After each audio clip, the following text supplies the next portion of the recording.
మీకు ఈ వీడియో నచ్చినట్లయితే వీడియోని లైక్ చేయండి. గంగా త్రిశూలం పట్టుకొని బుల్లెట్‌లో అక్కడికి వచ్చేసి లోపలికి వస్తూ ఉండటంతో అదుగో వాడు వచ్చేసాడు. వాడికంట అసలు పడుకో అబ్బోడా అని దేవరాజుని గదిలో పెట్టేసి గడియ పెట్టేస్తుంది. ఇక దేవరాజు గదిలోనే దాక్కొని ఉంటాడు. "రేయ్ పెద్దోడా, రేయ్ చిన్నోడా, రేయ్ వీర్రాజు వెళ్లి వాడిని అడ్డుకోండ్రా అడ్డుకోండి" అని బామ్మ అరుస్తూ ఉంటుంది. అయితే వరదరాజులు మాత్రమే గంగకి ఎదురు వెళ్తూ ఉంటారు. "మీరిద్దరూ ఇక్కడే నిలబడి ఉన్నారేంటి? మీరు వెళ్ళరేంటి?" అని బామ్మ అరుస్తున్నా కూడా వీర్రాజు, గోవిందు వెళ్ళకుండా అలాగే నిలబడి చూస్తూ ఉంటారు. ఇక గంగ వరదరాజుల్ని పక్కకు తోసేసి మరి, "రేయ్ దేవాగా, ఎక్కడ దాక్కున్నావో బయటికి రారా, నా చేతిలో ఈరోజు నీ ప్రాణాలు పోవాల్సిందే" అని గంగ అరుస్తూ ఉంటాడు. "రే నా కొడుకుని అలా తోసేసి లోపలికి వస్తున్నావు ఏందిరా" అని బామ్మ అంటే, "నీ కొడుకుని కాదు, నీ కొడుకు ప్రాణాలు తీసే ఇక్కడి నుంచి వెళ్తాను. రేయ్ దేవగా ఎక్కడ ఉన్నావురా" అని గంగ అరుస్తూ ఉంటాడు. "నా కొడుకు లేడు, వాడు బయటికి వెళ్ళాడు, ఏదో పని మీద బయటికి వెళ్ళాడు" అని బామ్మ ఏమారుస్తూ ఉంటుంది. అయితే గంగ అన్ని గదులు తిరుగుతూ ఎక్కడ ఎక్కడ వాడు అని అరుస్తూ ఉంటే అప్పుడే వీర్రాజు ఉన్నాడు. "మా దేవరాజు అన్న అదిగో ఆ గదిలోనే దాక్కుని ఉన్నాడు బావ" అని వీర్రాజు నిజం చెప్పేస్తాడు. "రే వీర్రాజు, మీ అన్న ప్రాణాలు నువ్వే తీయమని చెప్తున్నావా" అని బామ్మ అరుస్తూ ఉంటుంది. "రేయ్ రాకురా, ఇక్కడికి రాకురా" అని బామ్మ గంగకి అడ్డుపడుతూ ఉంటే ఇక గంగ డోర్‌ని బద్దలు కొడుతూ ఉంటాడు. అప్పటికి కూడా బామ్మ, "నా మనవడు లేడు, అక్కడ లేడు" అని చెప్తూ ఉంటుంది. అయినా కూడా గంగ డోర్‌ని కొడుతూ ఉంటాడు.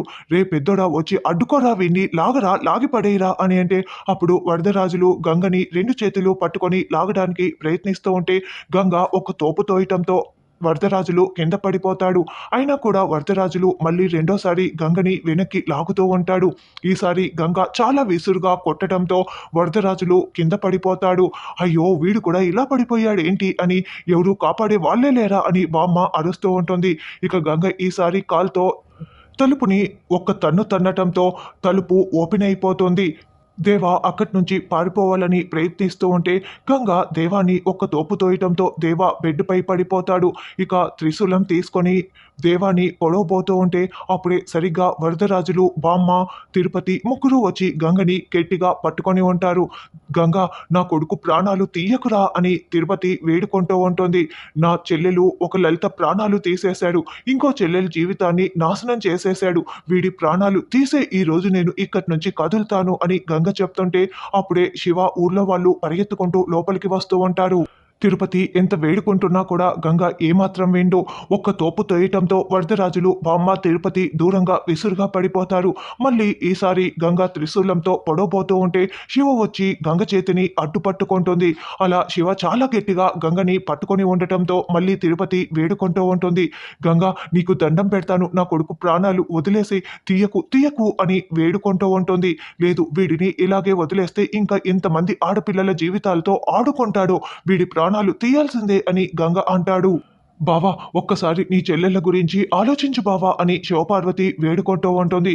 "నా చెల్లెళ్ళ జీవితం నాశనం చేసిన వీడి గురించి నేను ఏంటి ఆలోచించేది, ఇంకేముంది ఆలోచించటానికని" గంగ అంటే అప్పుడే ఊరి పెద్ద ఒకతను గంగ చేతిలో ఉన్న త్రిశూలాన్ని తను లాక్కునేసి, "ఏంటి గంగ, నువ్వేం చేస్తున్నావో అర్థమవుతోందా? వీడి ప్రాణాలు తీసేసి నువ్వు ఇంటికి వెళ్దామని అనుకుంటున్నావా? జైలుకు వెళ్తావు, కాస్త ఆలోచించాలి కదా!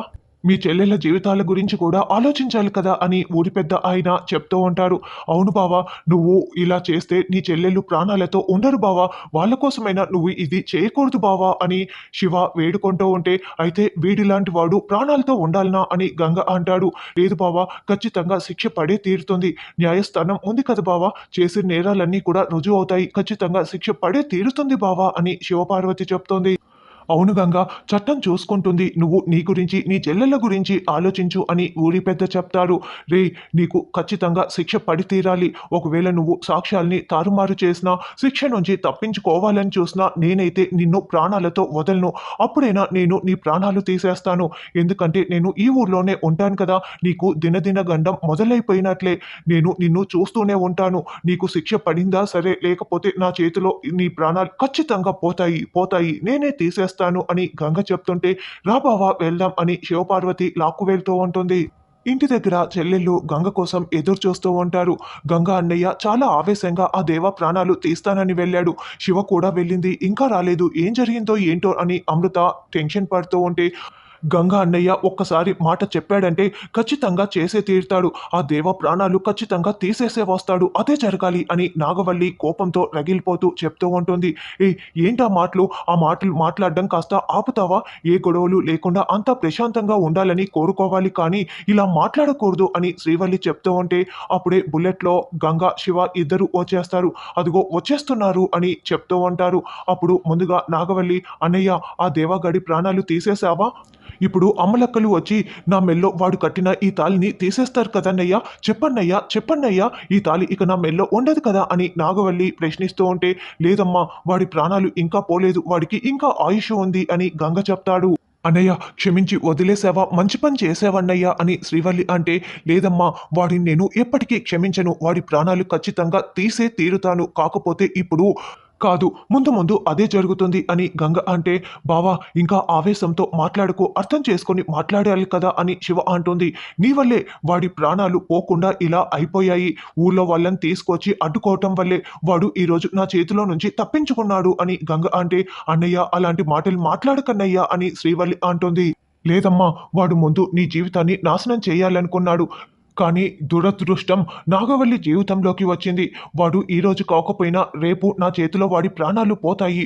ఇది ఖచ్చితంగా జరిగే తీరుతుందని చెప్పి గంగ లోపలికి వెళ్ళటంతో నాగవల్లి చాలా సంతోషపడుతూ ఉంటుంది. ఏంటి ఊర్లో ఏదైనా సంఘటన జరిగితే కుక్క తిప్పుకోకుండా అరగంట మాట్లాడతారు, ఇప్పుడు మీ అన్నయ్యతో ఏమీ మాట్లాడరా అని శివ అంటే, ఏం మాట్లాడాలి అని కుముద అంటుంది. ఇలా చేయకూడదు, నువ్వు ఇలా తిరిగి వచ్చినందువల్లే మేము 2 ముద్దలు తినగలుగుతాము అని చెప్పాలి కదా అని శివ అంటే, చూడు వదిన నువ్వు ఏం చెప్పినా సరే మీ అన్నయ్య కట్టిన ఈ తాళి నా మెల్లో ఎక్కువ రోజులు ఉండదు, ఇదే జరుగుతుందని నాగవల్లి లోపలికి వెళ్తుంది. ఏందిరా ఇంకా నిద్రపోలేదా అంటూ బామ్మ వరదరాజుల దగ్గరికి వస్తుంది. ఏందమ్మా నువ్వు కూడా నిద్రపోలేదా అని వరదరాజులు అంటే, వాడు అంత చేసి వెళ్తే ఎలా గుర్తు రాకుండా నిద్రొస్తుంది అని బామ్మ అంటుంది. అవును వాడు వాళ్ళమ్మ చచ్చిపోయినప్పుడు ఇంతగా ఆవేశపడ్డాడు, మళ్ళీ ఆ ఆవేశాన్ని ఇప్పుడు చూస్తున్నాము అని వరదరాజులు అంటాడు. అప్పుడే దేవ అక్కడికి రావటంతో, ఏందిరా అబ్బోడా నువ్వు కూడా నిద్రపోలేదా అని బామ్మ అంటే, ఇంకా చంపేస్తున్నది గుర్తుకు వస్తుందేమో అందుకే నిద్ర పట్టలేదేమో అని వరదరాజులు అంటాడు.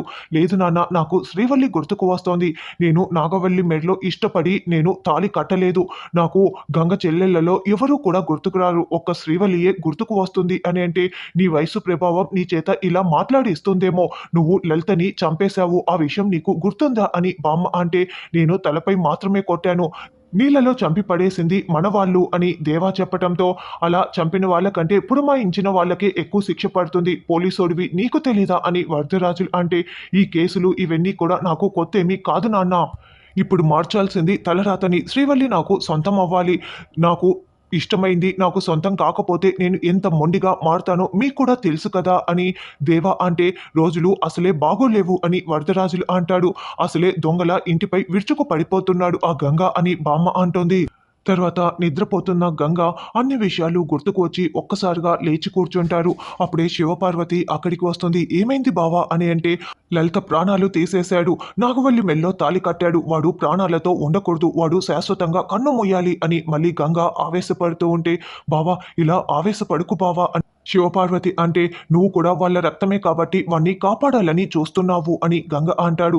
అలా ఎందుకు అనుకుంటావు బావా, తప్పు చేసిన వాళ్ళకి శిక్ష తప్పకుండా పడే తీరాలి, కానీ నువ్వు ఇలా రాక్షసుడిగా మారకూడదు, నువ్వు ఏదైనా సహాయం కావాలంటే వెనక ముందు ఆలోచించకుండా మంచివాళ్ళ అందరికీ సహాయం చేస్తూ ఉంటావు, నువ్వు ఎప్పటికీ మంచివాడిలాగే ఉండాలని నేను ఇలా చెప్తున్నాను బావా, నువ్వు నా మెల్లో తాళి కట్టడం వల్లే కదా నేను ఇక్కడ ఉన్నాను, అలాగే నాగవల్లి కూడా అని శివపార్వతి అంటే, ఇక ఆపుతావా లేదంటే నువ్వు కూడా ఈ ఇంట్లో నుంచి వెళ్ళిపోతావు అని గంగ అంటాడు. అది కాదు బావా, నేను నీ భార్యగా చెప్తున్నానని నా మాట వినకు, ఒక అమ్మగా చెప్తున్నాననుకో, నువ్వు సావిత్రత్తయ్య ఏం చెప్పినా వింటూ ఉండేవాడివి కదా, ఎందుకంటే అత్త అన్నీ మంచికే చెప్తుందని నీ నమ్మకం, అలాగే నేను కూడా నీ మంచి కోసమే చెప్తున్నాను బావా, నీ చెల్లెళ్ళ మంచి కోసమే, నీ చెల్లెళ్ళకి ఎటువంటి అన్యాయం జరగకూడదనే నేను వాళ్ళని ఉద్దేశంగా తీసుకొని చెప్తున్నాను, ప్లీజ్ బావా నువ్వు ఆవేశపడుకో, పడుకో బావా పడుకో అని శివపార్వతి సర్ది చెప్తూ ఉంటుంది.